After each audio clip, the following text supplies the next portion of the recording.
Sa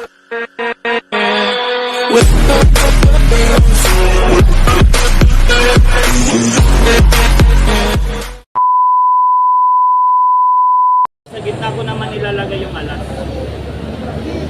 Nasaan po yung alas, sir? Siyempre nasa gitna, tama? Tama, sir? Ito, sir. Nasa gitna. Lilipat ko lang yung alas dito sa may dos. So ito yung dos. Ililipat ko lang siya. So nasaan na yung alas, sir? Andito, tama? Tignan natin. Okay. Mali pa rin, sir. Ito yung dos. Yung alas kagad, nandito na siya sa gilid. Ang tanong ngayon kung paano siya lumipat. Pag binili mo ito, sir, okay lang, magkano pusta mo? Pusta ka, wala na rin. Ayaw. Kung pumusta ka, nanalo ka sana. Ibig sabihin nun, mabilis yung mata mo. Kasi hindi ka pumusta eh. Ito yung dress. Ito alam na ni sarili yung dress. Walas. Dress. Dos. Nasaan yung walas, sir? Okay, sir. Okay. Magkano pusta, sir? Okay, sir. Okay. Okay, pa rin, sir. Tama si sir.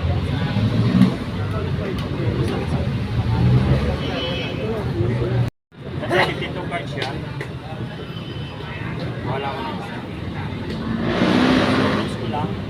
Alam mo na yung press ito bike? Diba? Hawakan mo lang sir. May laman sir? Wala. Wala. Napasok ko lang yung 52 cards. Snap ko lang. Mawawala yung kumpra.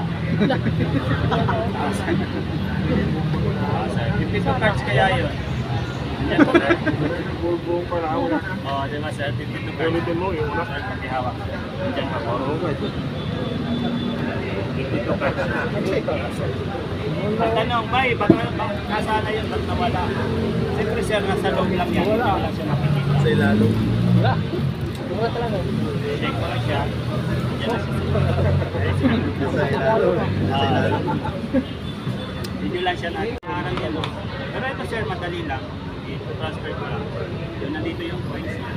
Transfer mo lang siya ulit. Tingnan mo nang nakikita. Nasa loob na yung coins. Maniniwala ka sir, hindi. Siyempre, hindi ka maniwala. To see is to believe. O, kahit kulahin mo sir. Nasa loob na yung coins. Oo, di ba sir?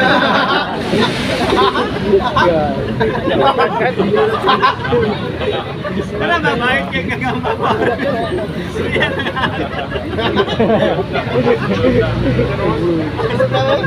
Pwede mong may high blood eh, oh. Shall we have breakfast together?